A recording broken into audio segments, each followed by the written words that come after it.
రవితేజ గారి సినిమా 'భర్త మహాశయులకు విజ్ఞప్తి'. ఈ టైటిల్ కూడా చదవడానికి కూడా నిజంగా కొంచెం ఇబ్బందికరంగానే ఉంది. బట్ సినిమా మాత్రం అంతకన్నా ఇబ్బందికరంగా ఉంటుంది. అంటే అంత బ్యాడ్‌గా ఉంటుంది ఫిలిం.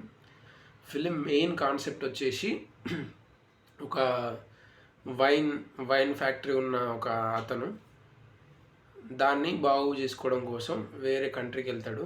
ఆల్రెడీ మ్యారీడ్ పర్సన్ అనమాట.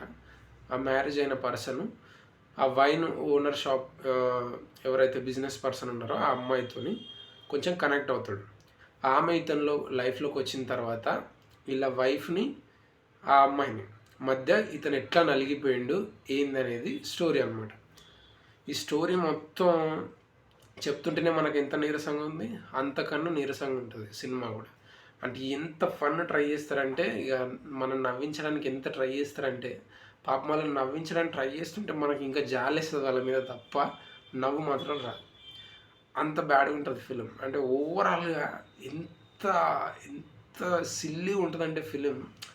అంటే నాకు ఇంకా దీనికి ఇంకా వెరీ బ్యాడ్గా చెప్పాలని ఉంది కానీ ఇంకా చెప్పలేకపోతున్నా as a cinema lover.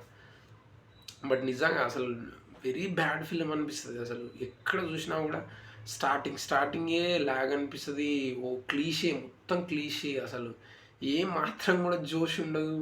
Raviteja అన్న అయితే అసలు ఎట్లా ఒప్పుకుంటుండో ఈ సినిమా నాకు అర్థమవుతలేదు అసలు. అంటే డైరెక్టర్ కూడా మంచోడే అసలు సీరియస్గా చెప్పాలంటే. బట్ ఇంత బ్యాడ్ ఫిలిం అస్సలు ఎక్స్పెక్ట్ చేయలేదు అసలు. ఏ మాత్రం బాగాలేదు. అంటే ఇప్పుడు ఇంకా సునీల్ అన్న వచ్చిన తర్వాత జస్ట్ ఎంతో కొంత సినిమా జస్ట్ కొంచెం పండినట్టు అనిపిస్తుంది. బట్ అవర్లోపే మళ్ళీ డ్రాప్ అవుతుంది. అంత దారుణంగా ఉంటుంది సినిమా. ఎన్ని ఎన్ని ఎన్ని ఎన్ని దారుణాలు సార్ అన్న ఫీలింగ్ వస్తుంది చూసినప్పుడు. నాకు తెలిసి థియేటర్లో మొత్తం అంటే బయట వేరే పండిన వాళ్ళు ఎవరన్నా 2 hours కూర్చుంటారేమో కానీ మిగతా వాళ్ళు ఎవరు థియేటర్లో ఉన్నారండి. అంత దారుణంగా ఉంది సినిమా. చెప్పాలంటే one of the biggest flops అని చెప్పవచ్చు రవితేజ గారిది. And this is it. నిజంగా అసలు ఏమాత్రం బాగాలేదు. అంటే జస్ట్ కొంచెం అన్నా బాగుంటే మనం వెళ్ళి చూడడానికి ఒక్కసారన్నా చూడడానికి కూడా లేదు. అది ఒక్కసారి చూడడానికి కూడా లేదు కరెక్ట్గా. అది ఒక్కసారి కూడా చూడలేము అసలు ఆ సినిమా. అంత దారుణంగా ఉంది సినిమా. అండ్ ఆ సాంగ్స్ అసలు ఎంత దారుణంగా వస్తాయంటే సిచ్యువేషన్ ఉండదు. అంటే వాళ్ళకి కావాల్సి వచ్చినప్పుడు వస్తాయి.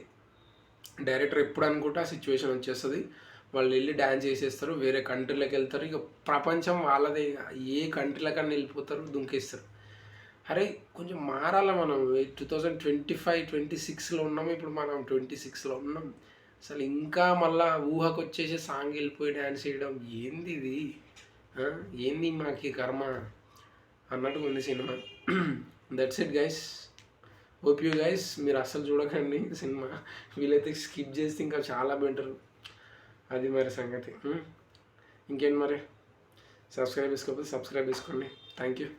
బాయ్.